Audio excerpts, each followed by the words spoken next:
여러 해 동안 자동차 업계는 마치 결론이 난 것처럼 보였어요. 전기차가 유일한 미래라는 거죠. 각국 정부는 내연기관차 판매 금지 시점을 잡고 대형 완성차들은 배터리와 충전 인프라에 수십억 달러를 쏟아붓고 소비자들은 이제 엔진 시대는 끝났다는 말을 계속 듣게 됐습니다. 그런데 그 흐름 한가운데서 마쓰다는 시끄럽지도 과장하지도 않게 나타나서 업계가 잠깐 멈춰서게 만드는 질문을 던져요. 만약 그 미래가 사람들이 생각하는 것만큼 완벽하지 않다면 어떡하지? 그리고 한때 묻혀버린 기술이 오히려 전기차에 아직 남은 숙제를 푸는 열쇠라면 어떡하지? 자, 얼른 채널 구독 누르고 지금부터 같이 파헤쳐 봅시다. 로터리 엔진, 그러니까 회전 엔진은 오래전부터 마쓰다의 상징이었죠. 수많은 부품이 앞뒤로 왕복 운동을 하는 일반 피스톤 엔진과 달리 로터리는 삼각형 모양의 로터가 타원형 연소실 안에서 빙글빙글 돌면서 흡입, 압축, 연소, 배기를 끊김없이 이어가요. 이 구조 덕분에 크기는 엄청 작고 가벼우면서도 회전수는 아주 높게 올릴 수 있고 진동도 거의 없었습니다. 바로 이런 장점들이 60년대 글로벌 거인들 사이에서 살아남아야 했던 일본의 작은 회사 마쓰다에게 우리는 다르다는 무기가 되어줬죠. RX-7이 출시돼서 70, 80년대를 대표하는 스포츠카 아이콘이 됐을 때 로터리 엔진은 마쓰다의 기술 선언문 같은 존재였어요. 차체는 가볍고 밸런스는 완벽하고 반응은 빠르고 고회전에서 로터가 울부짖는 특유의 소리는 다른 차로는 절대 못 따라하는 정체성을 만들었습니다. 하지만 영광과 함께 점점 감추기 어려운 문제도 따라왔죠. 같은 출력 대비 연료를 더 많이 먹고 에이펙스 실이 쉽게 마모되고 무엇보다 배출가스 기준이 갈수록 빡세지면서 로터리는 치명적으로 불리해졌어요. 결국 2012년에 RX-8가 단종되면서 많은 사람들은 전설의 끝이라고 생각했습니다. 그런데 쇼룸에서 사라졌다고 해서 연구실에서도 사라진 건 아니었어요. 전 세계가 리튬 이온 배터리와 전기 모터에 정신없이 달려가던 10여 년 동안 마쓰다 엔지니어들은 로터리를 완전히 다른 방향으로 조용히 연구하고 있었거든요. 더 이상 로터리를 순수 스포츠카의 심장으로 만들려고 하지 않았습니다. 대신 이런 질문을 한 거죠. 로터리가 바퀴를 굴리는 임무를 더 이상 맡지 않아도 된다면 그냥 딱 한 가지, 가장 최적의 회전수에서 안정적으로 돌아가 전기를 만들어내는 역할만 한다면 그 예상 밖의 답이 2023년 MX-30 리브에서 등장합니다. 겉모습은 그냥 소형 전기 크로스오버예요. 디자인도 얌전해서 RX-7이나 RX-8의 기억이 떠오르지도 않죠. 그런데 안을 보면 전문가들이 바로 눈을 번쩍 뜨게 되는 구성이 들어가 있습니다. 마쓰다는 배기량 830cc 단일 로터 로터리 엔진을 넣었는데 이게 바퀴에 직접 연결되는 게 아니라 발전기처럼 작동해요. 배터리가 줄어들면 로터리가 켜져서 일정한 회전수 구간으로 돌며 배터리를 충전해주고 덕분에 충전소를 찾지 않아도 주행거리를 늘릴 수 있죠. 이 방식은 로터리의 오래된 약점을 한 번에 여러 개 해결해 줍니다. 운전자의 가속 페달에 따라 회전수를 계속 올렸다 내렸다 할 필요가 없으니까 엔진이 온도, 부하, 혼합비 모든 면에서 가장 이상적인 조건으로만 돌아가요. 연료 소비는 확실히 개선되고 마모도 크게 줄고 배출가스도 훨씬 더 쉽게 관리할 수 있게 됩니다. 예전에 로터리가 빨리 죽었다는 평가를 받게 했던 약점들이 새로운 역할 덕분에 오히려 해소된 거죠. MX-30 리브는 도심에서는 약 50마일을 완전 전기로만 달릴 수 있어요. 보통 사람들이 출퇴근하는 데는 충분한 수준이죠. 그리고 배터리가 낮아지면 로터리가 아주 조용하게 켜집니다. 진동도 거의 없고 예전처럼 고회전으로 소리 지르지도 않고 그냥 낮고 고른 배경음처럼 일정하게 들려요. 총 주행 가능 거리는 370마일을 넘어서면서 전기차 사용자들이 제일 걱정하는 길에서 배터리 방전 공포를 확 줄여줍니다. 급속 충전소가 꼭 필요하지도 않고 장거리 갈 때 복잡하게 계획을 세울 필요도 없고 그냥 내연 기관차처럼 연료를 넣으면 됩니다. 물론 MX-30 리브는 성능을 뽐내는 차는 아니에요. 시속 0마일에서 시속 60마일까지 가속이 약 9초 정도로 요즘 전기차들보다 대체로 느립니다. 하지만 마쓰다의 목표는 애초에 트랙에서 테슬라를 이기는 게 아니었죠. 그들이 필요했던 건 실제 데이터였습니다. 내구성, 연료 소비, 고객 반응, 그리고 이 기술이 실험실 밖에서 어떻게 굴러가는지요. 그리고 결과는 기대 이상이었어요.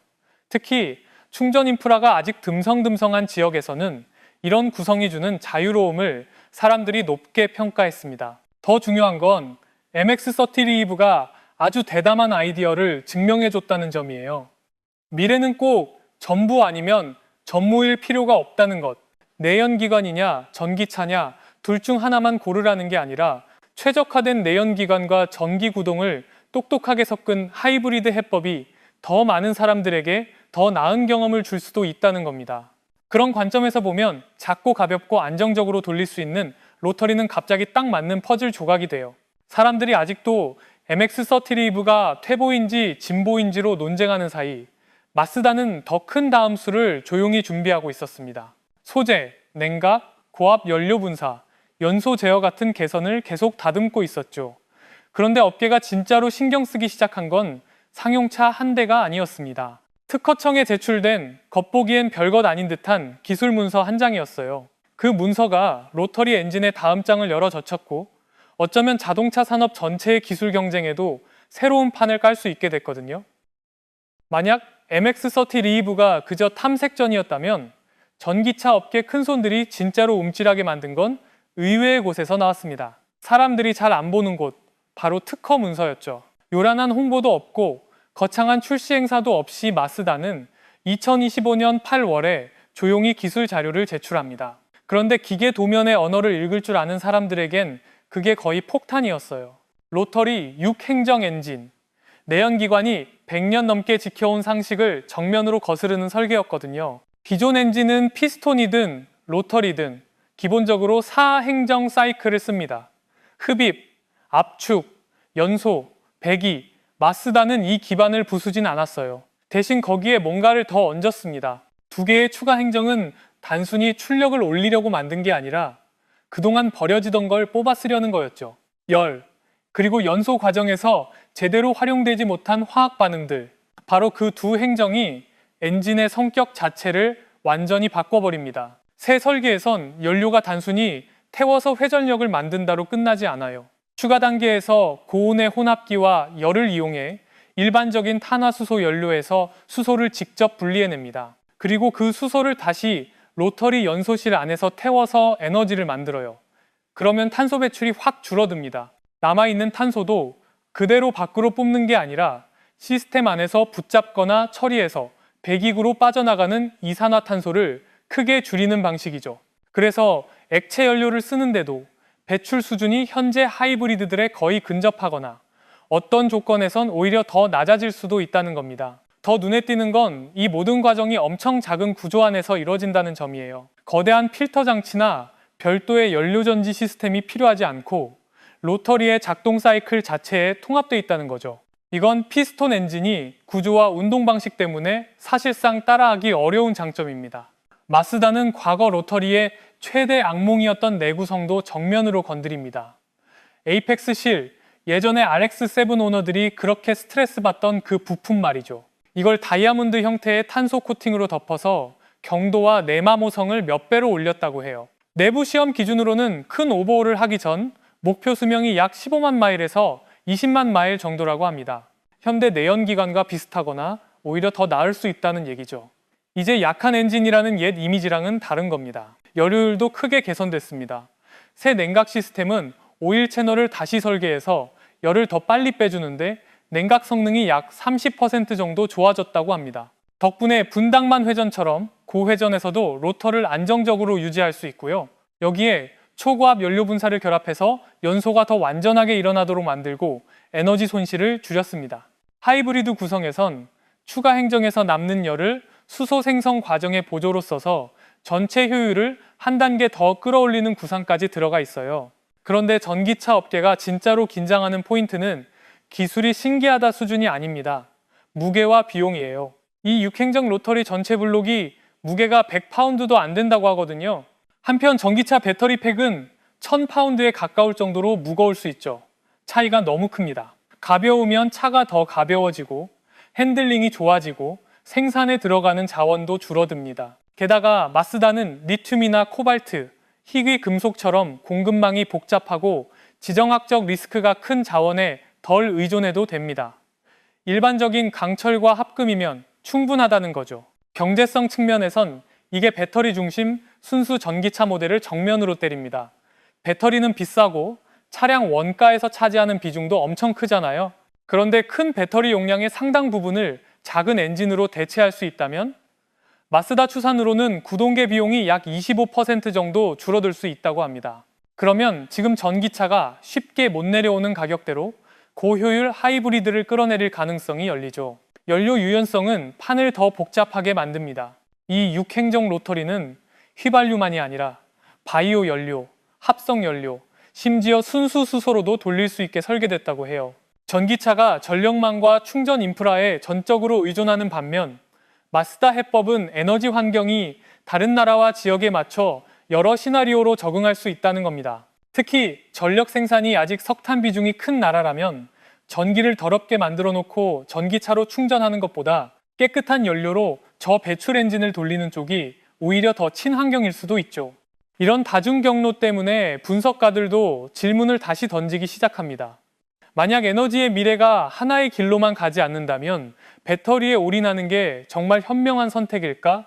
마쓰다는 전기차를 부정하지는 않아요. 다만 전기차만이 유일한 정답이라는 생각을 거부하는 거죠. 그리고 이육 행정특허는 업계 전체가 다시 생각하게 만들 만큼 진지한 대안을 내놓은 셈입니다. 하지만 기술이 아무리 멋져도 사용자들이 제일 걱정하는 걸 해결 못하면 결국 가능성으로만 남습니다. 마쓰다는 그걸 너무 잘 알아요. 그래서 전기차를 진짜로 도전하려면 지금까지도 완전히 풀리지 않은 약점을 정면으로 때려야 한다는 것도 알고 있죠. 출력도 아니고 가속도 아니고 수백만 명의 구매 결정을 조용히 지배하는 그것, 주행거리 불안, 그리고 충전 인프라 의존성입니다. 숨기기 어려운 역설이 하나 있어요. 멀리 갈수록 전기차의 핵심 약점들이 오히려 실생활에서 더 선명하게 드러난다는 거죠. 모든 길이 충전소로 이어지는 것도 아니고 모든 사람이 광고가 그려주는 이상적인 환경에서 사는 것도 아닙니다. 마쓰다는 그걸 아주 일찍 봤고 그래서 로터리 하이브리드 전략은 바로 그 빈틈을 정확히 파고들도록 설계된 거예요. 전기차를 사려는 사람들이 제일 크게 걱정하는 건 디자인이나 브랜드, 심지어 가격만도 아닙니다. 진짜는 배터리 잔량이 점점 떨어질 때 느끼는 불안감이에요. 특히 장거리 갈 때요. 서류상으론 많은 전기차가 300마일 넘게 간다고 하죠. 그런데 현실에서는 고속도로에서 빠르게 달리거나 맞바람이 불거나 에어컨을 계속 틀거나 그냥 지형이 별로여도 그 수치가 훅훅 깎입니다. 겨울이 오면 더 심각해져요. 리튬 이온 배터리는 낮은 온도에서 효율이 떨어져서 주행거리가 수십 %까지 줄어들 수 있거든요. 특히 추운 지역에 사는 사람들에겐 운전이 계산의 연속이 되어버립니다. 충전 인프라도 좋아지고는 있지만 여전히 들쭉날쭉한 그림이에요. 대도시는 촘촘할 수 있지만 중심지에서 몇십 마일만 벗어나도 충전소가 확 줄어들죠. 농촌이나 개발도상 지역에서는 전기차를 가진다는 게 곧 몇 개 안 되는 공용 충전소에 완전 의존하거나 집에 충전기를 설치해야 한다는 뜻인데 이걸 모두가 할 수 있는 건 아니잖아요. 설령 급속 충전소를 찾았다 해도 기다리는 시간이 또 심리적 장벽입니다. 가끔 30분에서 40분 쉬는 건 괜찮을 때도 있지만 장거리를 자주 다니는 사람들에겐 그게 무시하기 어려운 끊김이에요. 비용도 또 다른 압박이죠. 배터리 가격이 전기차 전체 가격에서 차지하는 비중이 크고 생산비가 내려갔다고 해도 부담은 남아 있습니다. 그리고 사용한 지 8년에서 10년쯤 되면 배터리 용량이 줄어드는 건 피하기 어렵죠. 수천 달러, 심하면 수만 달러짜리 배터리를 교체해야 할 수도 있다는 생각만으로도 많은 사람이 망설입니다. 이건 중고차 가치에도 바로 반영돼요. 중고 시장은 그 불안을 아주 솔직하게 보여주거든요.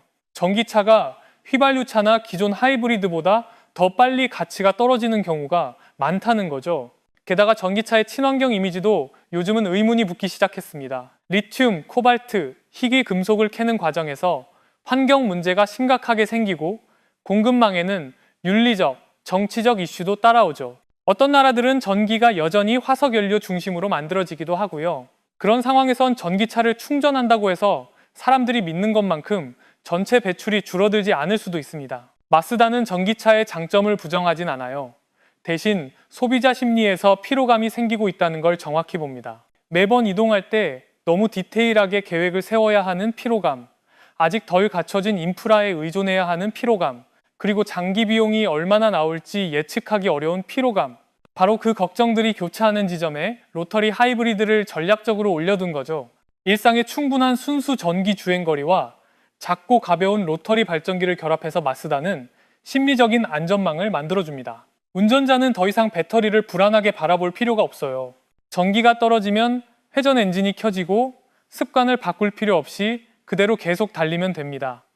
충전소 찾을 필요도 없고 기다릴 필요도 없죠. 몇 분 만에 연료를 넣는 것만으로 끝. 수십 년 동안 운전 문화에 깊게 박혀있는 익숙한 행동이잖아요. 이 전략은 특히 대도시 밖에 사는 사람들 혹은 장거리를 자주 다니는 사람들에게 매력적입니다. 그들에게 중요한 건 완벽한 기술 이념을 따르는 게 아니라 유연성이거든요. 로터리 하이브리드는 도시에서는 전기 구동의 조용함과 빠른 반응을 누리게 해주면서도 인프라에 묶이지 않고 멀리 갈 수 있는 능력을 유지해 줍니다. 마쓰다는 장기 비용 불안도 영리하게 건드립니다. 시간이 지나며 성능이 떨어지는 거대한 배터리 팩이 없으니 차량 가치가 더 잘 보존될 수 있고요. 로터리 하이브리드의 기계 시스템은 기술적으로 복잡할 수는 있어도 고전압 전기 시스템처럼 특수 장비가 필요한 경우보다 유지비가 더 예측 가능하다는 메시지를 줄 수 있죠. 많은 구매자에게 이런 명확함과 익숙함이 전기차가 아직 대체하지 못하는 안심을 만들어줍니다. 이 모든 게 합쳐지면 논점은 이렇게 정리돼요. 전기차가 나쁜 게 아니라 아직 모든 상황에 다 맞는 건 아니라는 것. 마쓰다는 허황된 약속으로 사람들을 전기차에서 떼어내려 하지 않습니다. 대신 중간 지점의 선택지, 더 현실적이고 더 유연하며 무엇보다 일상에서 리스크가 더 적은 해법을 내놓는 거죠. 다만 전기차의 위치를 진짜로 흔들려면 전략과 이론만으로는 부족합니다. 로터리 하이브리드가 약점을 메우는 것을 넘어서 전기차가 가장 강하다고 여겨졌던 영역에서 정면 승부를 걸 수 있다는 걸 보여줘야 해요. 그때부터는 숫자, 실제 체감, 그리고 경제성의 계산이 본격적으로 말하기 시작합니다. 이제 이론 싸움에서 한 발 나와보면 로터리 하이브리드랑 순수 전기차의 대결은 결국 스펙표랑 실제 체감에서 제일 또렷하게 갈립니다. 마쓰다는 전기차에 대한 믿음을 흔들려면 대안이 있어요 정도로는 부족하다는 걸 알아요. 자기들이 만든 구동계가 그냥 괜찮은 수준이 아니라 사람들이 진짜 중요하게 보는 부분에서 더 앞설 수 있다는 걸 보여줘야 하죠. 첫 번째는 주행거리예요. 많은 고객에게 구매를 결정짓는 숫자죠. 로터리를 발전기로 쓰는 하이브리드 구성에서 마쓰다는 연료 탱크 한 번 채우고 적당한 용량의 배터리로 총 주행 가는 거리를 600마일을 넘기는 걸 목표로 합니다. 이건 순수 전기차랑 성격이 완전히 달라요. 전기차는 멀리 가려면 큰 배터리를 달아야 하고 그만큼 무겁죠. 반대로 마쓰다는 전기와 액체 연료를 똑똑하게 조합해서 비슷한 결과를 만들어요. 그래서 차가 훨씬 가벼워지고 환경 조건에 덜 휘둘리고 에너지 보충을 위해 길게 멈춰설 필요도 줄어듭니다. 그 다음 타격은 가격이에요. 전기차에서 제일 비싼 부품인 거대한 배터리 팩을 빼버리면 마쓰다는 로터리 하이브리드를 전기차가 경쟁하기 어려운 가격대로 끌어내릴 수 있죠. 목표 가격이 약 35,000달러 정도라면 인기 있는 전기차들보다 낮을 뿐 아니라 돈 때문에 전동화 시장 밖에 서 있던 사람들까지 끌어올 수 있어요. 이 사람들한테 로터리 하이브리드는 타협이 아니라 원하지도 않는 제약에 돈을 더 내지 않으면서 새 기술을 누리는 방법이 되는 거죠. 연료 효율도 예전 로터리에 붙던 편견을 뒤집는 포인트입니다. 발전기 역할을 할 때 로터리는 가장 좋은 조건에서 돌아가니까 연료 소비가 기존 하이브리드 시스템과 비슷하거나 오히려 더 나을 수도 있어요. 주행거리 확장 모드에서 갤런당 40마일이 넘는 수치가 나온다는 건 로터리가 더 이상 과거처럼 기름 먹는 괴물이 아니라는 신호죠. 여기에 일상용 순수 전기 주행거리까지 합치면 전체 연료비는 꽤 경쟁력 있게 내려갑니다. 특히 전기 요금이 불안정하거나 비싼 지역에선 더 그렇고요. 에너지 보충 시간은 전기차가 부정하기 힘든 약점 지점이기도 합니다. 주유소에서 몇 분 멈추는 게 충전에 수십 분, 심하면 몇 시간을 기다리는 걸 대체하니까요. 장거리를 자주 타는 사람들에겐 이 차이가 단순 편의성을 넘어서 여행 계획 자체를 바꿔버립니다. 다음 충전소가 어디인지 계산할 필요도 없고 충전기가 꽉 찼거나 고장났을까 걱정할 필요도 없죠. 수십 년 동안 사람들이 익숙해져 온 끊김없는 이동이 다시 돌아오는 겁니다. 내구성과 장기 소유 비용도 또 하나의 창이에요. 마쓰다는 정기적인 간단한 관리만으로 시스템 수명이 20만 마일을 넘도록 목표를 잡고 있습니다. 시간이 지나면서 성능이 떨어지는 큰 배터리 팩이 없으니 배터리 낡았나? 같은 불안이 차량 가치에 덜 영향을 주죠. 그 결과 총 소유 비용이 더 낮아지고 중고 가치도 더 안정될 수 있습니다. 요즘은 사람들이 초기 구매가만 보는 게 아니라 제품 수명 전체를 따지니까 이 부분이 점점 더 중요해지고요. 주행 감각도 마쓰다가 감성 포인트로 적극 활용하는 부분입니다. 도심에서는 거의 전기로만 달리니까 조용하고 반응이 빠르죠. 고속도로로 나가면 로터리가 안정적인 에너지원 역할을 해서 높은 속도를 꾸준히 유지할 때도 억지로 쥐어짜는 느낌이 덜합니다. 무엇보다 무거운 배터리 덩어리를 들고 다니지 않으니 무게 배분이 좋아지고 차가 더 민첩하고 정확하게 움직일 수 있어요. 무거운 전기차들이 종종 주기 힘든 느낌이죠. 운전 재미를 중요하게 보는 사람들에겐 확실한 플러스입니다. 그리고 제일 큰 건 자유로움이에요. 전기차는 사용자들을 특정 생태계에 묶어버립니다. 충전소, 앱, 연결 규격, 심지어 국가 전력망까지요. 로터리 하이브리드는 그 의존을 잘라냅니다. 휘발유는 물론이고 바이오 연료, 합성 연료를 쓸 수 있고 앞으로는 수소까지도 지역 사정과 규정에 맞춰 선택할 수 있죠. 이 유연성은 기술적인 장점이기도 하지만 전략적인 메시지이기도 합니다. 에너지의 미래가 아직 변수투성이인데 누가 한 길만 강요받아야 하냐는 거죠. 이렇게 스펙, 비용, 체감이 한꺼번에 맞물리면서 로터리 하이브리드는 단순한 기술 아이디어가 아니라 전면적인 반격이 됩니다. 전기차를 부정하진 않지만 전기차가 유일한 최적해라는 주장에는 금을 내는 거죠. 특히 실용적인 소비자들에겐 저울추가 마쓰다 쪽으로 기울기 시작할 수 있습니다. 다만 이 전략의 파장은 개인 소비자에서 끝나지 않아요. 마쓰다처럼 중견 규모의 회사가 다른 길도 충분히 가능하다는 걸 보여주면 대기업들이 모른 척할 수가 없죠. 처음엔 기술 실험처럼 보였던 게 이제는 최고 경영진 회의실까지 흔드는 충격파가 됩니다. 전기차에 올인해온 거대 기업들까지도 장기 전략을 다시 계산하게 만드는 거죠. 마쓰다의 움직임은 조용한 공중에서 혼자 벌어진 게 아니었어요. 로터리 하이브리드 전략이랑 로터리 엔진 개발팀 관련 내용이 공개되자마자 첫 반응은 소비자보다도 오히려 전기차의 미래를 거의 올인해둔 대기업들의 닫힌 회의실에서 먼저 나왔습니다. 보통 이런 업계는 수십 년 단위로 장기 방향을 미리 확정해 두잖아요. 그런데 선택한 길이 더 이상 독점적인 답이 아닐 수도 있다는 신호가 뜨는 순간 그 자체가 불안 요소가 됩니다. 순수 전기차 업체들 입장에서는 마쓰다가 당장 차를 얼마나 팔까가 위협이 아니에요.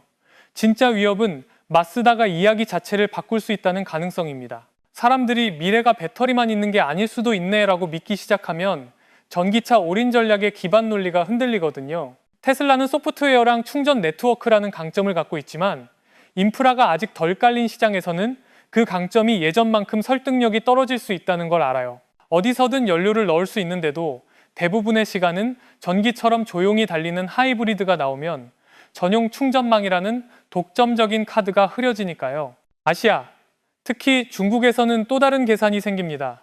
BYD 같은 회사들이 저렴한 배터리와 엄청난 규모로 시장을 장악하고 있잖아요.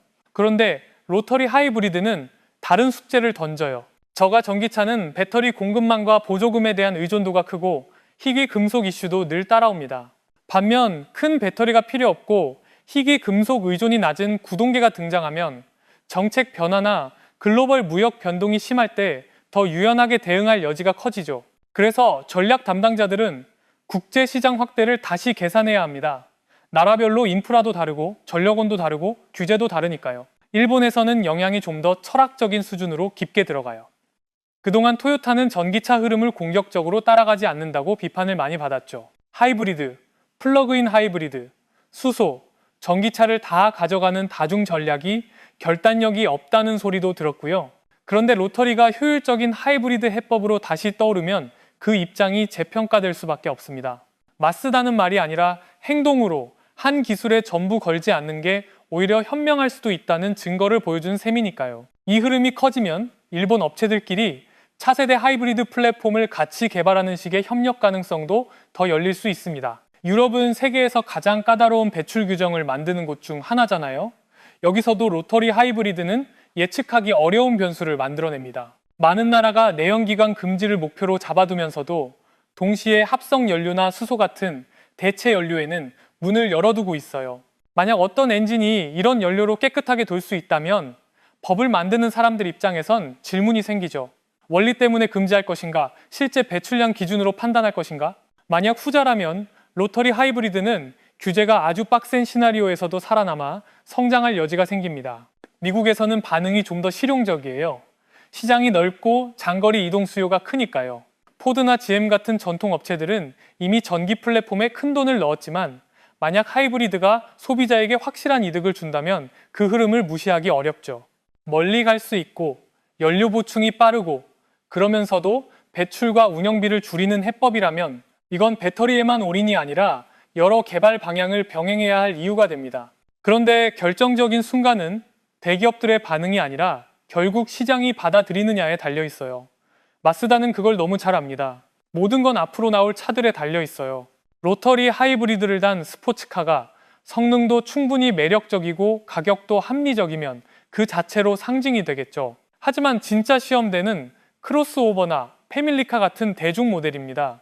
일반 소비자들이 편의성과 비용 때문에 로터리 하이브리드를 선택하기 시작하면 그건 이 전략이 마니아용이 아니라는 신호가 되니까요. 로터리의 미래는 전기차를 이기는 이야기가 아닙니다.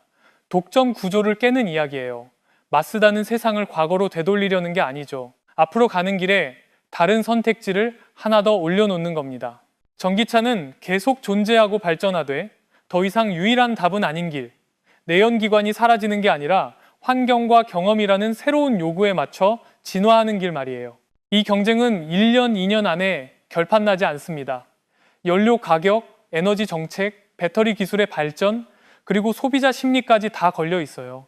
하지만 로터리가 돌아온 것만으로도 이미 중요한 한 가지는 해냈습니다. 다들 답이 나왔다고 믿었던 질문을 업계 전체가 다시 꺼내들게 만든 거죠. 교통의 미래는 정말로 길이 하나뿐일까? 적어도 지금 시점에서는 그 답이 예전처럼 뚜렷하지 않습니다. 그리고 바로 그 불확실성이야말로 한때 과거의 유산처럼 취급받던 회전 엔진을 자동차 산업의 미래에서 가장 눈에 띄는 변수 중 하나로 만들어줍니다. 만약 앞으로 10년 안에 마쓰다의 이 엔진이 전 세계 자동차 시장을 완전히 장악할 거라고 생각한다면 댓글에 숫자 하나 남겨주세요.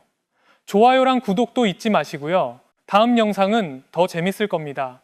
Honda says the money will go towards building internal combustion engines, hybrid electric vehicles, and battery electric vehicles on the same line. 최근 몇 년 사이에 자동차 산업 전체를 거의 지배하다시피 한 단어가 하나 있습니다. 바로 EV, 전기차입니다. 전기차는 신차 발표회부터 각 자동차 브랜드의 미래 전략, 정부의 환경 정책에 이르기까지 어디에서나 등장합니다. 전 세계가 동시에 한 방향으로 달려가고 있다는 느낌을 주는데 그 방향에는 선택지가 하나뿐인 것처럼 보입니다. 바로 전동화죠. 많은 사람들에게 이 흐름은 내연기관의 시대가 끝났다는 거의 절대적인 믿음을 만들어냈고 배터리와 충전소 외에는 다른 길이 없다는 인식으로 이어졌습니다. 하지만 업계 전체가 한쪽만 바라보고 있을 때 혼다는 조용히 다른 길을 선택했습니다. 시끄럽게 목소리를 높이지도 않고 트렌드를 무작정 따라가지도 않으며 전기차와 정면으로 맞서려 하지도 않았죠. 자, 지금 바로 구독 버튼을 누르고 함께 그 이야기를 살펴보겠습니다. 혼다는 EV를 부정하지 않습니다. 다만 배터리가 모든 문제의 유일한 해답이라고도 믿지 않습니다. 그들이 던진 질문은 단순하지만 매우 어렵습니다. 미래가 더 깨끗하고 더 편리하며 더 지속 가능해야 한다면 과연 우리는 무겁고 충전 시간이 길며 희소 자원에 의존하는 배터리의 한계를 반드시 받아들여야 할까요? 만약 긴 충전이 필요 없고 긴 주행거리를 제공하며 배출가스가 없고 기존 내연기관 차량처럼 편리하게 사용할 수 있는 기술이 존재한다면 사람들은 그 가능성을 외면할 수 있을까요? 혼다의 대답은 아니었습니다.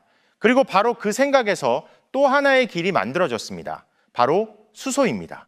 혼다가 왜 이런 역행을 감수할 수 있었는지 이해하려면 이 철학의 출발점이 된 인물부터 돌아볼 필요가 있습니다. 혼다 소이치로는 경영학을 공부하고 사무실에서 자란 전형적인 기업가가 아니었습니다. 그는 진짜 장인이었죠. 1906년에 태어난 그는 뜨거운 금속 냄새와 기름, 망치 소리 속에서 자랐습니다. 그의 아버지는 대장장이었고 소이치로는 어릴 때부터 기계를 고치고 분해하며 만지는 데 익숙했습니다. 그에게 기계는 단순히 움직이는 도구가 아니라 영혼과 개성을 가진 존재였습니다. 그의 가장 큰 관심사는 판매가 아니라 어떻게 하면 더 잘 달리고 더 빠르며 더 오래 버틸 수 있을까 하는 것이었습니다. 혼다의 시작은 화려한 자동차가 아니라 거의 주목받지 못하는 작은 부품인 피스톤 링이었습니다. 1937년 혼다 소이치로는 토요타에 납품할 피스톤 링을 만들기 위해 작은 공장을 세웠습니다. 하지만 그 길은 순탄하지 않았습니다. 제2차 세계대전이 터지면서 공장은 폭격으로 파괴되었고 모든 것이 거의 제로로 돌아갔죠. 그렇다고 이야기가 끝난 것은 아니었습니다. 전쟁 후 일본은 심각한 위기에 빠졌고 특히 연료가 절대적으로 부족했습니다. 사람들에게는 저렴하고 단순하며 효율적인 이동수단이 필요했습니다. 1946년 혼다 소이치로는 매우 현실적인 아이디어를 떠올립니다. 군에서 남은 발전기용 엔진을 자전거에 달아버린 것이죠. 보기에는 투박했고 고급스럽지도 않았지만 분명히 달렸습니다. 그리고 무엇보다도 당시 사회가 직면한 절실한 문제를 해결해 주었습니다. 이 순간이 바로 혼다가 진짜로 태어난 시점이라고 할 수 있습니다. 2년 뒤 혼다 모터 컴퍼니가 공식적으로 설립되었고 그 소박한 모터 자전거에서 거대한 산업 제국의 역사가 시작되었습니다. 이후 혼다는 빠르게 모터사이클 세계에서 이름을 알립니다. 혼다의 바이크는 튼튼할 뿐 아니라 빠르기도 했고 각종 레이스에서 연이어 우승하며 기록을 갈아치웠습니다. 세계는 일본을 이전과는 다른 시선으로 보기 시작했죠. 자동차 산업에 진출한 뒤에도 혼다는 같은 철학을 유지했습니다. 엔진은 단순한 기계 부품이 아니라 차의 심장이라는 생각이었습니다. 혼다 자동차는 운전하기 쉽고 반응이 부드러우며 무엇보다 신뢰성이 높기로 유명해졌습니다. 사람들은 화려함 때문에 혼다를 사는 것이 아니라 오랫동안 안심하고 탈 수 있기 때문에 혼다를 선택했습니다. 시간이 흐르면서 혼다는 오토바이나 자동차를 넘어 항공기, 산업장비, 그리고 포뮬러1 같은 레이싱 무대까지 영역을 넓혔습니다.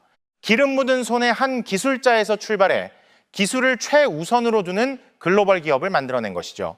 이 유산 덕분에 혼다는 언제나 엔지니어의 회사로 인식됩니다. 중요한 결정은 항상 하나의 질문에서 출발합니다. 이것이 기술적으로 정말 옳고 장기적으로도 좋은 선택인가 하는 질문입니다. 이런 태도는 혼다의 혁신 역사에서 분명하게 드러납니다. 미국이 1970년대에 엄격한 배출가스 규제를 도입했을 때 많은 자동차 회사들은 성능을 포기해야 했습니다. 하지만 혼다는 달랐습니다. 복잡한 후처리 장치 없이도 기준을 충족하는 CVCC 엔진을 내놓았죠. 그 다음에는 소형 엔진에 대한 인식을 완전히 바꿔놓은 VTEC 기술이 등장했습니다. 혼다는 올바른 사고방식만 있다면 내연기관은 아직도 발전할 여지가 많다는 것을 계속해서 증명해 왔습니다. 혼다는 또한 친환경차라는 개념이 아직 느리고 재미없다고 여겨지던 시절에 하이브리드 차량을 미국 시장에 선보인 브랜드 중 하나였습니다. 유행을 따라가기 위해서가 아니라 연비를 개선하면서도 운전의 즐거움을 유지하기 위한 현실적인 해답으로 하이브리드를 선택한 것이죠. 이런 사고방식은 결국 혼다를 또 다른 갈림길로 이끌었습니다. 미래가 반드시 배터리 하나로만 구성될 필요는 없다는 깨달음이었습니다. 전 세계가 전기차를 기후변화에 대한 유일한 해답처럼 바라보기 시작했을 때 혼다는 아직 풀리지 않은 문제들을 보았습니다. 무거운 배터리, 희소 자원에 대한 의존, 긴 충전 시간, 그리고 전력망에 가해지는 부담까지 혼다에게 이것은 미래를 거부할 이유가 아니라 또 하나의 길을 찾아야 할 이유였습니다. 깨끗하고 빠르며 편리하고 지금의 자동차 사용 습관에도 잘 맞는 기술, 그리고 혼다가 그 가능성에 베팅한 이름이 바로 수소였습니다. 전기차가 점점 더 깨끗한 미래의 상징처럼 여겨지는 요즘 그 이면에 있는 문제를 굳이 따져 묻는 사람은 많지 않습니다. 하지만 혼다는 달랐습니다. EV 열풍이 퍼질 때에도 혼다는 전기차가 가져다주는 장점을 인정하면서 동시에 점점 분명해지는 한계도 외면하지 않았습니다. 배터리는 영원한 에너지원이 아닙니다. 무겁고 비싸며 리튬이나 코발트 같은 자원에 크게 의존합니다. 이런 자원들은 희소할 뿐만 아니라 채굴 과정에서 환경에 큰 부담을 주죠. 게다가 배터리가 수명을 다했을 때 재활용 문제 역시 아직 완벽한 해답이 없는 숙제입니다. 혼다의 관점에서 진짜 지속 가능한 해결책이란 오염을 배기가스에서 광산으로 옮기는 수준에 머물러서는 안 된다는 것이었습니다. 여기에 더해 일상적인 사용의 문제도 있습니다. 대도시에 살고 있고 개인 차구가 있으며 집 근처에 충전소까지 있는 사람들에게 전기차 충전은 비교적 편리할 수 있습니다. 하지만 대다수의 사용자, 특히 인프라가 충분하지 않은 지역에서는 이야기가 달라집니다. 전기차 충전은 여전히 걱정거리입니다.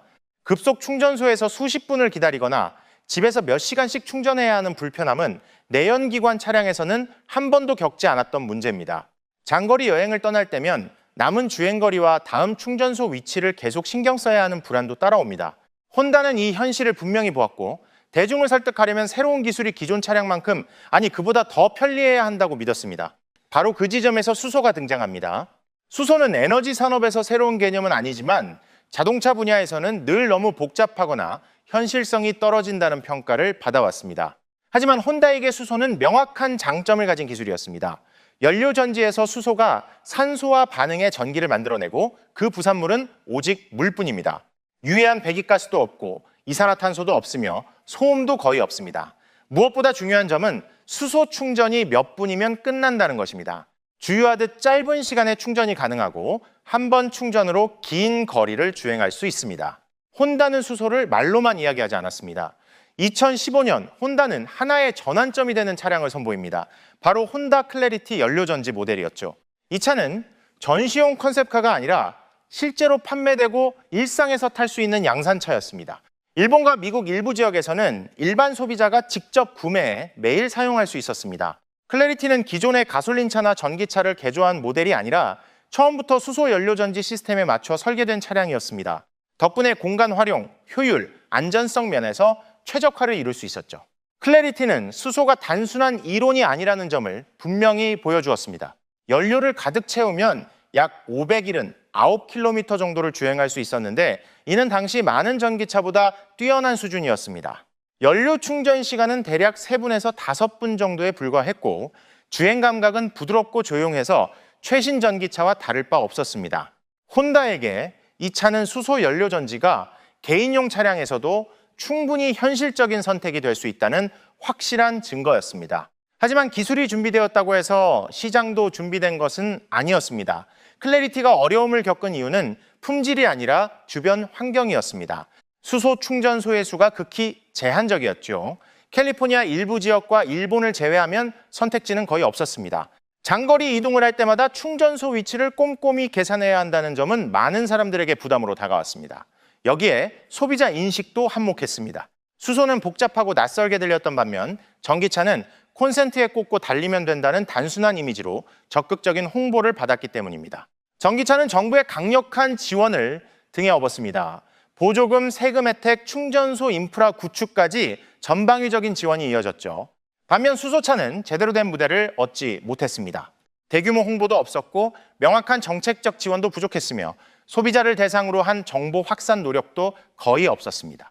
EV의 물결이 점점 거세지면서 클래리티는 점점 존재감이 옅어졌고 결국 2021년에 혼다는 이 모델의 생산을 중단하기로 결정합니다.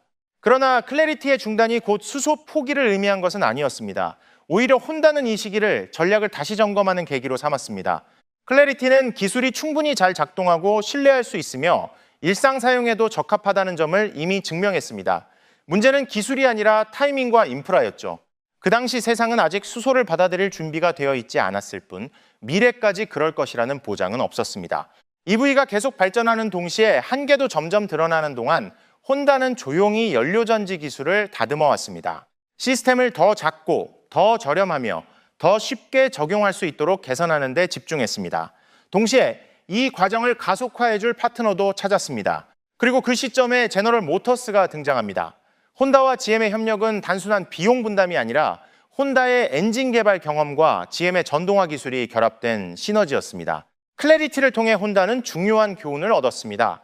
새로운 기술일수록 완전히 낯선 모습보다는 익숙한 형태 안에 담겨야 한다는 점이었습니다. 사람들은 실험 대상이 되고 싶어 하지 않습니다. 믿을 수 있고 익숙한 차, 다만 그 구동 방식만 새로운 기술로 바뀐 차량을 원하죠. 이런 생각 끝에 혼다는 수소를 다시 꺼내 들었습니다. 하지만 이번에는 수년간 수백만 명에게 신뢰를 받아온 아주 익숙한 이름 속에 담아서 말입니다. 혼다가 수소로 다시 돌아온 방식은 시끄럽지도 과시적이지도 않았지만 굉장히 확고했습니다. 사람들의 호기심을 끌기 위해 완전히 새로운 차를 만드는 대신 혼다는 훨씬 영리한 선택을 합니다. 미래 기술을 이미 너무나 익숙한 차에 담은 것이죠.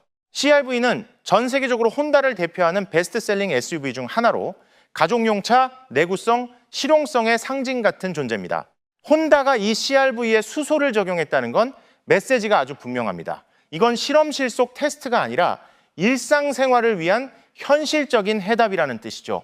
겉으로 보면 수소로 달리는 CR-V는 일반적인 CR-V와 거의 다르지 않습니다.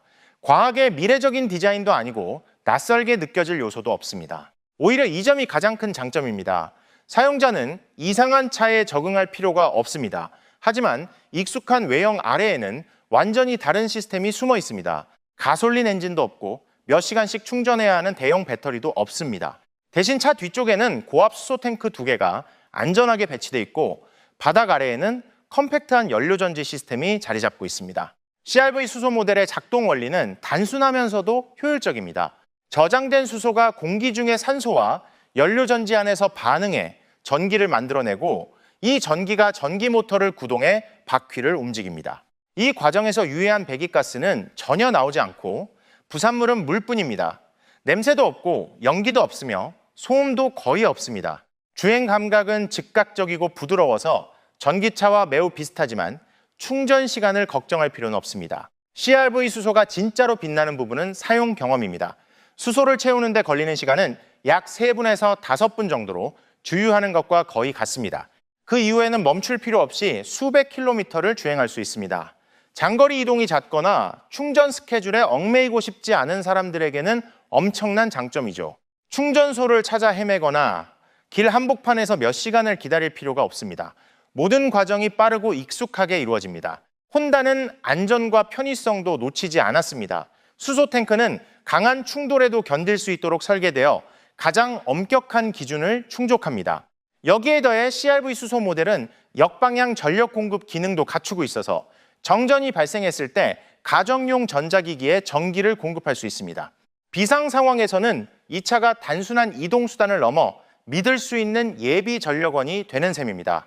눈여겨볼 점은 혼다가 CR-V 수소 모델을 처음부터 전 세계에 동시에 출시하지 않았다는 것입니다. 캘리포니아나 일본처럼 이미 수소 충전 인프라가 갖춰진 지역부터 시작했습니다. 기술이 인프라보다 앞서 나갔던 클래리티의 실수를 반복하지 않기 위해서죠. 이번에는 천천히 하지만 확실하게 그리고 타이밍을 맞춰 움직이고 있습니다. 그리고 지금 이 타이밍은 그 어느 때보다 좋아지고 있습니다. 전 세계적으로 수소는 더 이상 주변부 기술로 취급되지 않습니다. 미국은 교통과 산업을 위한 수소 허브에 대규모 투자를 하고 있고 일본은 수소를 국가 에너지 전략의 핵심 축으로 보고 있습니다. 독일은 트럭과 대형 상용차를 위한 수소 네트워크를 구축 중이며 거대한 시장을 가진 중국 역시 수소 버스와 택시, 상용차에 수십억 달러를 투자하고 있습니다. 이건 약속이 아니라 이미 진행 중인 프로젝트들입니다. 한편 전기차의 한계도 점점 더 분명해지고 있습니다. 많은 지역에서 전력망이 큰 부담을 받고 있고 어떤 곳에서는 피크 시간대에 차량 충전을 자제해달라는 권고까지 나오고 있습니다. 리튬과 코발트 같은 자원의 공급은 점점 빡빡해지고 가격 변동성도 커지고 있습니다. 수억 대의 차량을 위한 배터리를 대규모로 생산하는 것이 과연 장기적으로 지속 가능한가에 대한 질문도 커지고 있죠. 전기차가 나쁜 건 아니지만 유일한 해답도 아닙니다. 수소는 이 빈틈을 메워주는 퍼즐 조각처럼 등장합니다. EV를 대체하려는 것이 아니라 EV가 어려움을 겪는 영역을 보완하는 역할입니다. 장거리 트럭, 도시버스, 상용 차량, 그리고 충전 인프라 구축이 어려운 지역에서는 수소의 장점이 분명합니다. 빠른 충전, 긴 주행거리, 그리고 전력망에 직접적인 부담을 주지 않는다는 점이죠. 재생에너지로 생산된 수소라면 전체 수명주기 역시 거의 완벽에 가깝게 깨끗해질 수 있습니다. 혼다는 이 사실을 잘 알고 있습니다. 그래서 단 하나의 기술에 모든 것을 걸지 않습니다. 연료전지와 함께 다른 일본 제조사들과 협력해 수소나 바이오 연료를 사용하는 초청정 내연기관 개발에도 참여하고 있습니다. 목표는 하나의 절대적인 승자를 만드는 것이 아니라 전 세계 각기 다른 환경과 조건에 맞는 선택지를 넓히는 것입니다. 제너럴 모터스와의 협력 역시 혼다의 장기적인 시야를 보여줍니다. 혼다는 수십 년간 쌓아온 엔진 기술과 신뢰성을 제공하고 GM은 전동화 기술과 대규모 생산 역량을 보탭니다. 그 결과 더 작고 더 저렴하며 더 효율적인 연료전지 시스템이 탄생했고 이는 앞으로 다양한 형태의 차량에 적용될 가능성을 열어주고 있습니다. 마지막으로 남는 질문은 이것입니다. 수소로 달리는 CR-V가 전기차와 정면 승부를 할 수 있을까? 편의성, 충전 시간, 주행거리 측면에서는 충분히 가능성이 있습니다. 환경적인 측면에서도 희소자원 의존도가 낮은 또 다른 접근법을 제시합니다. 인프라는 아직 갈 길이 남아있지만 투자 속도는 분명히 빨라지고 있습니다. 혼다는 수소가 시장을 지배할 필요는 없다고 봅니다. 그저 합리적인 선택지로 확실히 자리 잡기만 해도 자동차 산업의 사고방식은 이미 바뀐 것이니까요. 이 이야기는 단순히 한 대의 차나 하나의 기술에 대한 얘기가 아닙니다. 혼다가 미래를 어떻게 바라보는지를 보여주는 이야기입니다. 많은 브랜드가 자동차 전체를 새로 정의하려 할 때 혼다는 자동차의 심장을 다시 정의하는 길을 택했습니다. 덜 시끄럽고 덜 과장되지만 꾸준하고 일관되게 수소의 길은 가장 붐비는 길은 아닐지 몰라도 혼다에게는 더 깨끗하고 더 현실적이며 사람들의 삶에 잘 맞는 미래로 가는 올바른 길입니다. 이 영상에 대한 여러분의 생각을 아래에 남겨주세요. 마음에 드셨다면 좋아요 한번, 그리고 다음 영상을 위해 구독도 꼭 눌러주세요. 테슬라와 BYD가 전 세계 전기차 시장에서 영향력을 넓히느라 한창 바쁜 사이 도요타는 완전히 다른 길을 선택했어요. 요란하지도 않고 대규모 이벤트를 열지도 않았고 세상을 바꿀 것 같은 선언도 하지 않았죠. 대신 토요타는 아주 조용히 새로운 코롤라 하이브리드 모델을 내놓았습니다. 그런데 놀랍게도 출시된 지 얼마 지나지 않아 이 차는 시장 전체의 시선을 끌었어요. 디자인이 파격적이어서도 아니고 기술이 압도적이어서도 아니었습니다. 그 이유는 딱 하나, 바로 타이밍이었죠. 시기적으로도 소비자의 니즈에도 그리고 대중의 심리에도 정확히 맞아떨어졌기 때문이에요. 겉으로 보면 새 코롤라는 여전히 우리가 익숙한 보통의 세단 모습이에요. 과하게 튀지도 않고 충격을 주려고 애쓰지도 않죠. 그런데 바로 그 평범함이 오히려 사람들의 호기심을 자극합니다. 모두가 전기차, 충전소, 리튬 배터리, 그리고 무공해 미래를 이야기하는 상황에서 토요타는 아주 현실적인 선택지를 내놨어요. 순수 내연기관도 아니고 완전 전기차도 아닌 두 세계를 섞은 하이브리드죠. 이 지점에서 자연스럽게 이런 질문이 떠오릅니다. 모두가 한 방향으로 달려갈 때 왜 토요타는 다른 길로 들어섰을까? 지금 바로 채널을 구독하고 함께 알아보세요. 토요타는 사람들이 아직 전기차를 완전히 받아들일 준비가 되지 않았다는 걸 아주 잘 알고 있는 것처럼 보여요. 많은 사람들에게 전기차를 산다는 건 단순히 차를 바꾸는 문제가 아니거든요. 충전소를 신경 써야 하고 주행거리를 계산해야 하고 장거리 이동이나 예상치 못한 상황에서 불안함을 느낄 수도 있죠. 이런 점들이 여전히 많은 소비자들을 망설이게 만듭니다. 코롤라 하이브리드는 바로 그 틈을 정확히 파고들었어요. 익숙한 느낌은 그대로 두면서도 새롭다고 느낄 만큼의 변화는 주는 거죠. 충전할 필요도 없고 생활 방식을 바꿀 필요도 없지만 연료는 덜 먹고 환경에도 더 친화적입니다. 코롤라 하이브리드가 왜 이렇게 주목받는지 이해하려면 토요타라는 브랜드 자체를 봐야 해요. 토요타는 갑자기 등장한 신생 브랜드가 아니죠. 수십 년 동안 전 세계에서 성장해온 회사예요. 아시아, 유럽, 아메리카, 아프리카, 중동까지 토요타는 거의 모든 주요 시장에 존재합니다. 토요타의 진짜 강점은 기술 그 자체보다도 신뢰에 있어요. 많은 사람들에게 토요타는 튼튼함, 안정성, 그리고 오래 타도 걱정 없는 브랜드를 의미하죠. 토요타는 매년 전 세계에서 1000만 대가 넘는 차량을 판매합니다. 가솔린, 디젤, 하이브리드, 그리고 전기차까지 포함해서요. 특히 2025년에는 판매량이 1050만 대에서 1100만 대 정도로 예상되고 있어요. 이 어마어마한 숫자는 전 세계 수백만 가정이 매일 토요타 차량을 이용하고 있다는 뜻이기도 합니다. 다양한 도로 환경과 조건 속에서 말이죠. 그래서 토요타의 작은 움직임 하나하나가 자동차 산업 전체에 큰 영향을 미치게 됩니다. 또 하나 중요한 점은 토요타가 특정 고객층에만 의존하지 않는다는 거예요. 합리적인 가격의 대중적인 모델부터 가족용 중형차, 그리고 고급 브랜드까지 폭넓은 라인업을 갖추고 있죠. 덕분에 시장 구조가 굉장히 안정적입니다. 연료 가격이 오르거나 정책이 바뀌어도 유연하게 대응할 수 있어요. 이런 철학이 바로 토요타의 하이브리드 전략에 그대로 반영되어 있습니다. 테슬라와 비교해보면 그 차이는 더 분명해져요. 테슬라는 전기차와 미래 기술을 중심으로 브랜드를 만들어왔죠. 주요 시장도 충전 인프라가 잘 갖춰진 대도시이고 새로운 경험을 위해 어느 정도의 불편함과 위험을 감수할 준비가 된 소비자들이 많습니다. 테슬라는 매년 180만 대에서 200만 대 정도의 차량을 판매하는데 굉장히 인상적인 수치이긴 하지만 토요타와 비교하면 여전히 규모 차이가 큽니다. 무엇보다 두 회사는 전환을 바라보는 시각 자체가 달라요. 테슬라는 미래로 단번에 도약하길 원합니다. 반면 토요타는 단계적인 전환을 믿죠. 모든 나라에 안정적인 전력망이 있는 것도 아니고 모든 지역에 충전소가 있는 것도 아니며 모두가 선구자가 되고 싶어 하는 것도 아니니까요. 그래서 토요타에게 하이브리드는 완벽한 중간 해법입니다. 전기차의 미래를 부정하지 않으면서도 현재의 현실을 외면하지 않는 선택이죠. 이런 맥락 속에서 코롤라 하이브리드가 등장했습니다. 코롤라라는 이름은 낯설지 않죠. 1966년에 처음 등장한 이후 코롤라는 세계에서 가장 많이 팔리고 가장 신뢰받는 모델 중 하나가 됐어요. 수십 년 동안 코롤라는 튼튼하고 단순하며 고장이 적은 차의 대명사였죠. 유행이 어떻게 바뀌어도 이 차를 꾸준히 선택하는 사람들이 항상 있었습니다. 하지만 최근 몇 년 사이 상황은 급격히 달라졌어요. 전기차가 모든 이슈의 중심이 됐고 각 브랜드들은 앞다퉈 전동화 계획을 발표했습니다. 그래서 많은 사람들이 내연기관이나 하이브리드 차량이 곧 사라질 거라고 생각하기도 했죠. 바로 그 시점에 토요타는 코롤라를 다시 꺼내 들었습니다. 경쟁하려는 게 아니라 소비자의 현실적인 고민에 답하기 위해서요. 코롤라 하이브리드는 전기차와 기존 차량 사이에서 고민하는 사람들을 위한 해답처럼 보입니다. 코롤라 하이브리드가 주목받는 이유는 거창한 슬로건 때문이 아니에요. 공감 때문이죠. 사람들은 토요타가 서두르지 않는다는 걸 느낍니다.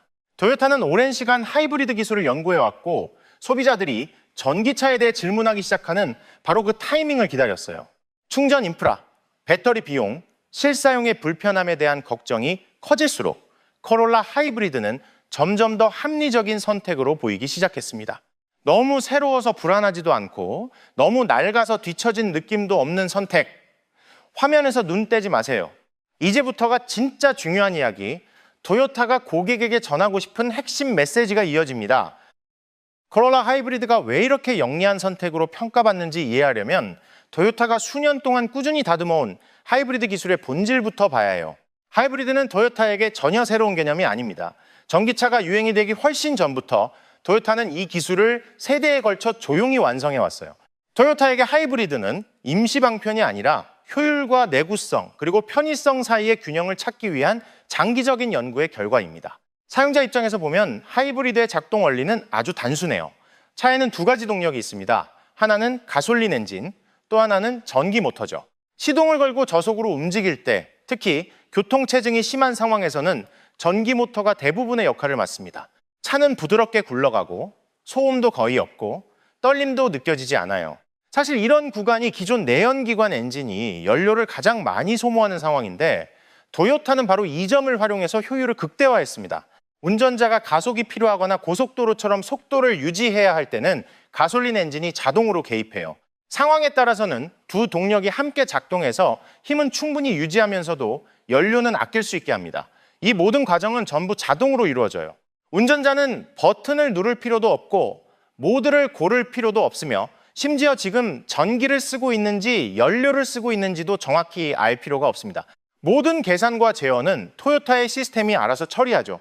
하이브리드가 많은 사람들에게 매력적으로 느껴지는 큰 이유 중 하나는 배터리 충전 방식이에요. 코롤라 하이브리드는 외부에서 충전할 필요가 없습니다. 차가 감속하거나 브레이크를 밟을 때 원래는 버려졌을 에너지를 다시 회수해서 전기로 바꾸고 배터리를 충전합니다. 이게 바로 회생 제동 시스템이에요. 주행하면서 스스로 충전하는 똑똑한 구조라서 전기차에서 가장 큰 걱정거리인 충전소 문제를 완전히 없애줍니다. 그래서 하이브리드는 일상생활에 정말 잘 어울려요. 출퇴근을 하든 아이를 학교에 데려다 주든 장을 보러 가든 멀리 여행을 가든 기존의 생활 패턴을 바꿀 필요가 전혀 없습니다. 충전 계획을 세울 필요도 없고 남은 주행 거리를 계산하며 불안해할 이유도 없어요. 사용 감각은 익숙한 가솔린 차량과 거의 같지만 더 경제적이고 훨씬 조용합니다. 가장 먼저 체감되는 장점은 연료 소비량이에요. 엔진이 계속 돌아가지 않기 때문에 특히 도심 주행에서 연료 소모가 눈에 띄게 줄어듭니다. 연료 가격이 계속 변동하는 요즘 같은 상황에서는 이 점이 큰 안심 요소로 작용하죠. 사람들은 이제 단순히 차값만 보지 않고 매달과 매년 들어가는 유지비까지 함께 계산합니다. 그런 면에서 코롤라 하이브리드는 굉장히 합리적인 선택으로 보일 수밖에 없어요. 두 번째 장점은 심리적인 여유입니다. 전기차는 첨단이긴 하지만 아직도 여러 가지 불안 요소를 안고 있어요. 배터리 수명은 얼마나 될지, 교체 비용은 얼마나 비쌀지, 장거리 이동 중에 충전은 가능한지, 인프라에 너무 의존하게 되지는 않을지 같은 걱정들이죠. 하이브리드에서는 이런 걱정이 거의 사라집니다. 설령 배터리가 부족해져도 가솔린 엔진이 바로 차를 움직일 수 있으니까요. 이 안정감은 많은 사람들이 최신 기술보다 더 중요하게 생각하는 부분이기도 합니다. 코롤라 하이브리드가 높이 평가받는 또 다른 이유는 내구성이에요. 하이브리드 시스템에서는 가솔린 엔진이 항상 최대 부담을 지지 않아도 되고 전기 모터의 도움을 받습니다.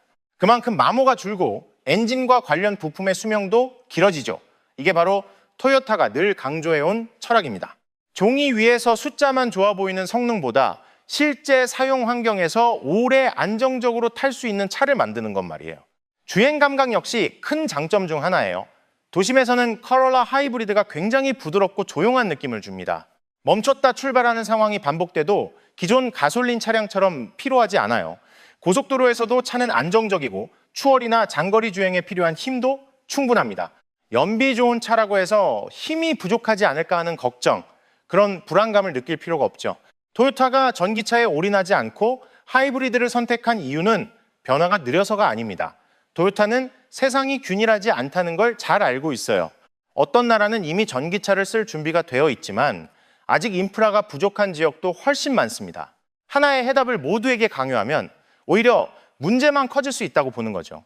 토요타에게 하이브리드는 현재와 미래를 잇는 가장 현실적인 다리입니다.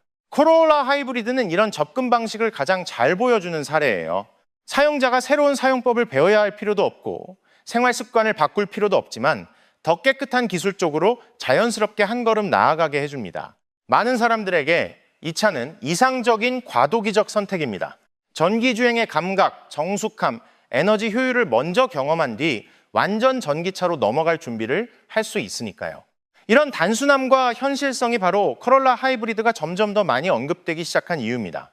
전기차를 이겼기 때문이 아니라 지금 시점에서 전기차가 아직 완벽하게 해결하지 못한 문제들을 정확히 짚어냈기 때문이죠. 그리고 소비자들이 이런 관점으로 생각하기 시작하면서 토요타는 굳이 선언하지 않아도 테슬라와 BYD와의 경쟁 구도 속에 자연스럽게 들어오게 된 겁니다. 코롤라 하이브리드를 테슬라나 BYD와 나란히 놓고 보면 가장 먼저 눈에 들어오는 건 기술 차이가 아니라 사고방식의 차이예요. 테슬라는 배터리, 소프트웨어, 충전 네트워크를 중심으로 한 순수 전기차의 미래를 상징합니다. BYD는 대규모 생산과 경쟁력 있는 가격을 앞세워 전기차를 대중화하는 데 집중하고 있고요. 반면 코롤라 하이브리드는 훨씬 조용한 길을 택했습니다. 화려한 비전보다는 일상생활에서 실제로 필요한 것에 초점을 맞춘 선택이죠. 코롤라 하이브리드가 만들어내는 도전은 제로백이나 재원 비교에 있지 않습니다. 핵심은 삶에 얼마나 자연스럽게 녹아드느냐에 있어요. 많은 사람들에게 자동차 구매는 미래에 대한 선언이 아니라 지금의 생활을 위한 현실적인 결정입니다. 도심의 복잡한 출퇴근부터 장거리 이동까지 어디서든 안정적으로 탈 수 있는 차를 원하죠. 이 점에서 하이브리드는 순수 전기차보다 훨씬 유연한 해답이 됩니다. 테슬라와 BYD는 인프라 의존도가 높습니다. 충전 환경이 잘 갖춰진 곳에서는 전기차의 장점이 극대화되죠. 하지만 충전소가 부족하거나 전력 공급이 불안정한 지역에서는 한계가 금방 드러납니다. 코롤라 하이브리드는 이런 문제를 겪지 않아요. 사용자의 생활 방식이나 이동 습관을 바꾸라고 요구하지 않습니다. 오히려 이 아무것도 요구하지 않는 점이 큰 장점이 됩니다. 또 하나 중요한 요소는 브랜드에 대한 신뢰입니다. 많은 사람들에게 토요타는 곧 내구성과 신뢰의 상징이에요. 차를 산다는 건 단순히 기술을 사는 게 아니라 오랫동안 안심하고 탈 수 있는 선택을 하는 거죠. 코롤라 하이브리드는 이런 토요타의 이미지를 그대로 이어받았습니다. 테슬라와 BYD가 혁신을 선도하고 있을지라도 여전히 검증된 브랜드를 선택할 때 마음이 더 편한 소비자들이 많습니다. 가격 역시 코롤라 하이브리드가 화제가 되는 이유 중 하나예요. 요즘 소비자들은 초기 구매 가격만 보지 않고 장기적인 유지 비용까지 함께 계산합니다. 전기차는 연료비는 적게 들 수 있지만 배터리 비용과 인프라 의존이라는 부담이 따릅니다. 코롤라 하이브리드는 그 중간 지점에 있어요. 차량 가격이 과하지 않고 기존 가솔린 차량보다 유지비는 낮으며 새로운 걱정을 추가로 안겨주지도 않습니다. 일반적인 소비자 입장에서는 아주 현실적인 선택이죠. 매일 탈 수 있는 차를 원하고 복잡한 계산을 하고 싶어 하진 않아요. 코롤라 하이브리드는 정확히 그 니즈를 충족합니다. 도심에서는 조용하고 효율적으로 움직이고 장거리에서는 가솔린 엔진 덕분에 자유로움을 유지합니다. 모든 게 자연스럽게 이어지고 운전자에게 부담을 주지 않아요. 코롤라 하이브리드의 영향력은 한 모델에만 그치지 않습니다. 이 차는 에너지 전환을 바라보는 시장의 시각 자체에 변화를 주고 있어요. 이전에는 선택지가 극단적으로 나뉘는 경우가 많았죠. 전기차로 가느냐 아니면 기존 기술에 머무르느냐. 코롤라 하이브리드는 제3의 길이 가능하다는 걸 보여줍니다. 전환이 꼭 갑작스럽게 이루어질 필요는 없다는 메시지죠. 이미 전기차가 미래의 유일한 해답처럼 여겨졌던 선진 시장에서도 하이브리드는 다시 고려 대상에 오르고 있습니다. 전동화의 일부 장점을 누리면서도 편의성을 포기하지 않아도 된다는 점을 사람들이 깨닫기 시작한 거예요. 이 흐름은 전기차에만 집중해온 브랜드들에게 새로운 압박으로 작용합니다. 개발도상국 시장에서는 그 영향이 더 분명합니다. 충전 인프라가 아직 충분하지 않은 지역에서는 하이브리드가 가장 현실적인 대안이 되죠. 코롤라 하이브리드는 기술적 장벽 없이 새로운 흐름을 경험하게 해줍니다. 덕분에 토요타는 전기차가 아직 널리 퍼지기 어려운 지역에서도 경쟁력을 유지할 수 있습니다. 하이브리드의 부상은 글로벌 공급망에도 영향을 줍니다. 대용량 배터리에 대한 전면적인 의존을 줄이면서 원자재 공급에 대한 부담도 완화되죠. 한 가지 기술에 모든 부담을 몰아넣는 대신 보다 균형 잡힌 전환이 가능해집니다. 각국 정부나 정책 결정자 입장에서도 준비할 시간을 벌 수 있는 선택이에요. 무엇보다 중요한 건 소비자 인식의 변화입니다. 코롤라 하이브리드는 유행을 따라가지 않아도 충분히 진보적일 수 있다는 걸 보여줍니다. 진짜 발전은 현실에 맞는 해법에서 나올 수 있다는 거죠. 선택지가 늘어날수록 시장은 더 건강해지고 자동차 브랜드들은 소비자의 진짜 목소리에 귀를 기울일 수밖에 없습니다. 이런 큰 그림 속에서 코롤라 하이브리드는 요란한 선언이 아니라 계산된 한 수라고 볼 수 있어요. 전기차의 미래를 부정하지도 않고 그렇다고 현재를 외면하지도 않습니다. 바로 그 균형 감각 때문에 이 차가 화제의 중심에 서 있는 거죠. 전기차 시장을 무너뜨려서가 아니라 미래로 가는 길이 생각보다 훨씬 다양할 수 있다는 사실을 상기시켜주기 때문입니다. 이 영상에 대한 여러분의 의견을 아래 댓글로 남겨주세요. 마음에 들었다면 좋아요 한번, 그리고 다음 영상도 놓치지 않도록 구독도 꼭 눌러주세요. 글로벌 자동차 산업이 전기차와 하이브리드 열풍에 휩쓸리면서 이제 모든 대화가 대용량 배터리, 거대한 스크린, 자율주행, 초고속 충전 같은 이야기로 돌아가고 있죠. 그런데 마쓰다는 완전히 다른 방식으로 불쑥 등장했어요. 시끄럽지도 않고 대대적인 홍보 캠페인도 없고 많은 전기차 브랜드들처럼 매일매일 정보가 흘러나오는 방식도 아니었죠. 마쓰다 EG60 혹은 CX6로도 불리는 이 이름이 중국 시장에서 조용히 모습을 드러냈습니다. 겉으로 보면 그냥 또 하나의 새로운 전기 SUV인가? 라고 생각할 수도 있어요. 비슷한 차들이 워낙 많으니까요. 그런데 바로 그 생각 때문에 이 차를 완전히 잘못 평가하는 사람들이 적지 않습니다. 지금 바로 채널 구독 누르고 함께 바로 파헤쳐 봅시다. 마쓰다가 EG60를 공개한 타이밍은 꽤 의미심장합니다. 대부분의 브랜드가 우리 차가 더 똑똑하다, 더 빠르다, 더 디지털이다를 증명하려고 애쓰는 동안 마쓰다는 좀 올드하게 들릴 수도 있지만 아주 근본적인 질문을 던졌어요. 최첨단 기술 때문에 사람이 운전하는 감각을 못 느끼게 된다면 우리는 대체 뭘 위해 발전하고 있는 걸까? EG60는 첫눈에 사람을 압도하려고 만들어진 차가 아니에요. 대놓고 나 전기차야 라고 외치지도 않고 이상하게 미래적인 모양을 내세우지도 않죠. 그런데 깊이 들여다볼수록 전문가들은 마쓰다가 대세와는 완전히 다른 길을 가고 있다는 걸 알아차립니다. EG60가 주목받기 시작한 이유는 브로슈어에 굵게 적힌 숫자들이 아니라 그 뒤에 깔린 철학 때문이에요. 다른 회사들이 소프트웨어, 자율주행 시스템, 연결성 같은 이야기를 크게 하는 동안 마쓰다는 사람과 자동차의 관계 자체에 집중합니다. 마쓰다에게는 새삼스러운 생각이 아닐 수도 있지만 전기차 시대에 이런 접근은 너무 드물어서 거의 낯설 정도죠. 그리고 그 낯쨈이 오히려 전 세계 관찰자들의 호기심을 확 끌어당깁니다. 그래서 곧바로 이런 질문이 나오기 시작했어요. EG60에는 대체 어떤 배터리 기술이 들어갔길래 많은 전문가들이 이 차가 전기차 시장의 조용한 전환점이 될 수 있다고 보는 걸까? 이걸 이해하려면 마쓰다가 어떤 회사인지, 어디서 시작했고 지금 자동차 산업에서 어떤 위치에 서 있는지부터 다시 봐야 합니다. 어떤 차도 우연히 툭 튀어나오는 게 아니거든요. 그 뒤에는 수십 년 동안 쌓인 역사와 철학, 경험이 항상 있습니다. 마쓰다는 1920년에 일본 히로시마에서 설립됐지만 처음부터 자동차랑은 전혀 상관이 없었어요. 당시 회사 이름은 토요코르크 코교였고 코르크마개 같은 제품을 만들던 곳이었죠. 그 다음에는 산업용 기계와 공구 같은 분야로 옮겨갔고요. 바로 그 시기가 마쓰다의 탄탄한 기술 기반을 만들었고 나중에 자동차 산업으로 들어갈 수 있는 발판이 됐습니다. 1930년대에 마쓰다는 일본에서 주로 소형 운송용으로 쓰이는 3륜차를 처음 내놓습니다. 하지만 브랜드의 색깔이 본격적으로 잡힌 건 1960년대 승용차 개발에 집중하면서부터였어요. 대부분의 회사가 전통적인 피스톤 엔진의 길을 따라갈 때 마쓰다는 로터리 엔진이라는 큰 도박을 선택합니다. 이 결정은 단순히 기술적인 선택만이 아니라 마쓰다의 확실한 성향을 보여줬죠. 위험하다는 걸 알면서도 자기들만의 길을 가겠다는 태도요. 1970년대와 1980년대부터 마쓰다는 해외 시장으로 본격적으로 확장하기 시작합니다. 미국, 유럽, 그리고 이후에는 다른 아시아 시장에서도 마쓰다 차가 점점 더 많이 보이게 됐죠. 마쓰다는 한 번도 세계에서 제일 큰 자동차 회사가 되려고 달려든 적은 없었어요. 대신 운전 감각, 내구성, 그리고 세련된 디자인을 중시하는 충성 고객층을 꾸준히 만들어 왔습니다. 마쓰다는 단순히 이동수단을 찾는 사람들뿐 아니라 운전 그 자체를 즐기고 싶은 사람들에게 자주 선택돼 왔죠. 글로벌 규모로 보면 지금의 마쓰다 모터 코퍼레이션은 생산량 면에서 토요타나 폭스바겐과 비교하기는 어렵습니다. 하지만 마쓰다의 강점은 안정감이에요. 여러 해 동안 전 세계 판매량을 대략 120만 대에서 130만 대 수준으로 유지해 왔고 어떤 시기에는 150만 대에 닿기도 했죠.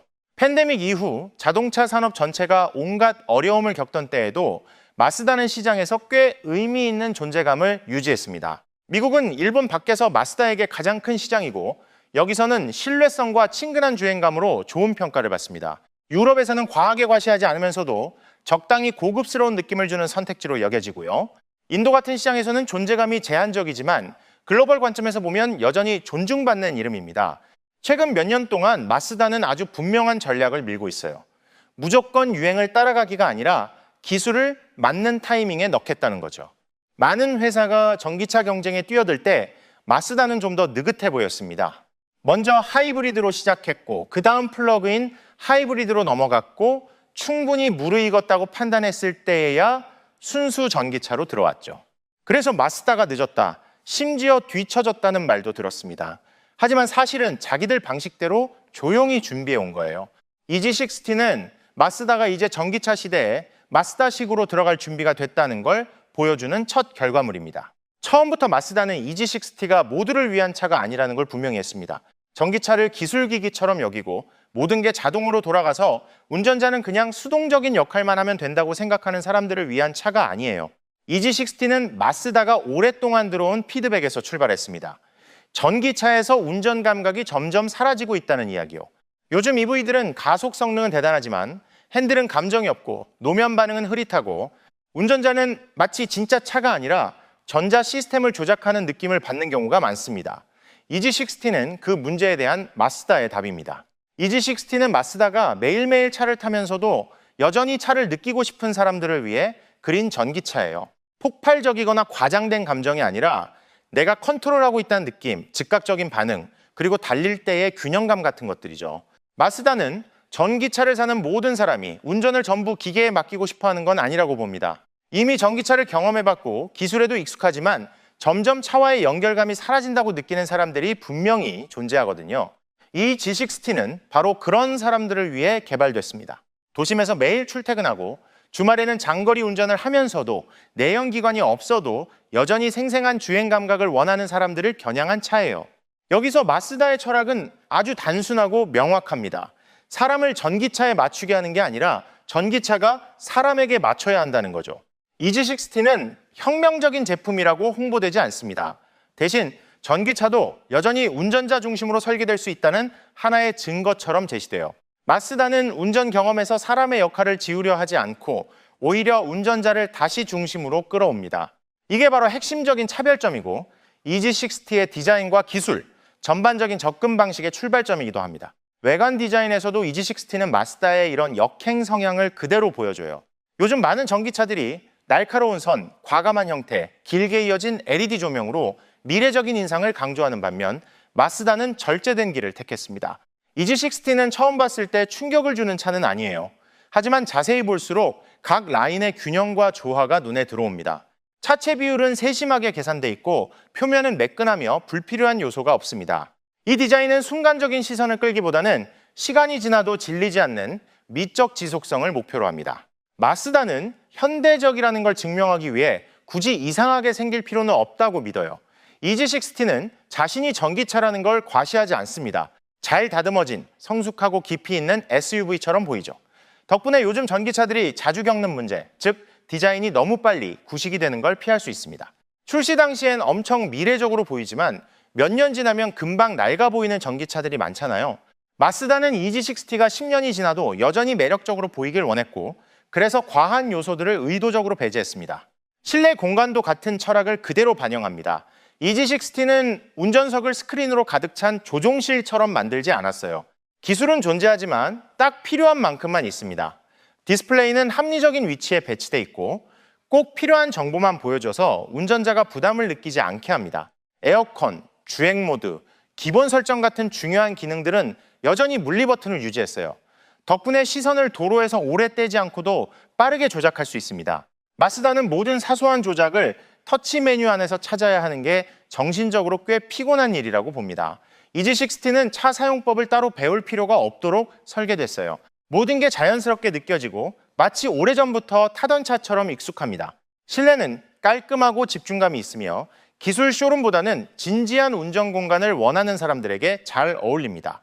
하지만 가장 큰 화제이자 EG60가 가장 많이 이야기되는 이유는 바로 배터리에 대한 마쓰다의 접근 방식입니다. 대부분의 전기차 브랜드가 주행거리 숫자부터 내세우는 것과 달리 마쓰다는 완전히 다른 시선에서 출발했어요. 마쓰다에게 배터리는 단순한 에너지 저장 장치가 아니라 주행 감각에 직접적인 영향을 주는 요소입니다. 배터리가 클수록 차는 무거워지고 그 무게는 코너링, 제동, 전체적인 민첩성까지 모든 부분에 영향을 미치죠. 마쓰다는 배터리는 클수록 좋다는 경쟁에 뛰어들지 않았습니다. 대신 EG60에 가장 적합한 배터리 크기를 찾는 데 집중했어요. 주행, 거리, 무게, 균형을 모두 같은 수준으로 놓고 고민한 결과입니다. 배터리는 차체 구조 안에 깊게 통합돼 있고 낮은 위치에 고르게 배치돼 있어서 무게 중심을 안정적으로 유지합니다. 그 덕분에 EG60는 많은 전기 SUV에서 느껴지는 묵직함이 덜하고 특히 고속에서 차선을 바꾸거나 코너를 돌 때 더 자연스럽게 반응합니다. 마쓰다가 또 하나 중요하게 본 부분은 열 관리입니다. 실제 사용 환경에서 배터리는 충전과 방전뿐 아니라 주변 온도의 영향을 크게 받습니다. 너무 덥거나 너무 추우면 성능과 수명이 모두 떨어질 수 있죠. 마쓰다는 다양한 환경에서도 배터리가 안정적으로 작동하도록 냉각과 열 제어 시스템에 많은 투자를 했습니다. 광고에서는 잘 드러나지 않는 부분이지만 장기적인 사용 경험에서는 정말 중요한 요소예요. 마쓰다는 고객이 첫 해에는 만족하다가 몇 년 뒤에 실망하는 상황을 원하지 않았습니다. EG60는 배터리 성능이 갑자기 떨어지는 대신 천천히 그리고 일정하게 감소하도록 세심하게 조율됐어요. 이상적인 조건에서의 최대 주행거리 숫자를 자랑하기보다는 사용한 지 5년이나 7년이 지났을 때 차가 어떤 상태일지를 더 중요하게 본 겁니다. 이건 단기적인 화제성보다 내구성과 신뢰성을 우선하는 아주 마쓰다다운 접근 방식이에요.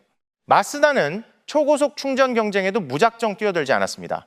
업계에서도 너무 빠른 충전이 장기적으로 배터리에 큰 부담을 줄 수 있다는 점을 점점 인정하고 있거든요. 그래서 EG60는 일상 사용에는 충분히 빠르지만 배터리 수명을 희생하지 않는 균형 잡힌 충전 속도로 설계됐습니다. 이런 선택은 마쓰다의 관점을 잘 보여줍니다. 전기차는 단순한 기술 제품이 아니라 오랜 시간 사용자와 함께할 이동수단이라는 생각 말이죠. 마쓰다의 접근 방식이 다른 전기차 브랜드들과 가장 크게 갈리는 지점 중 하나는 바로 실제 주행 가능 거리를 바라보는 관점이에요.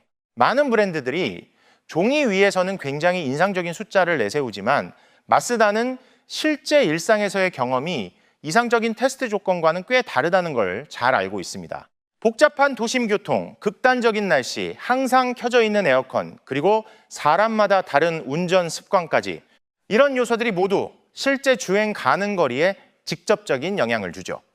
EG60는 공인 수치와 일상 체감 사이의 간극을 줄이는 걸 목표로 개발됐습니다.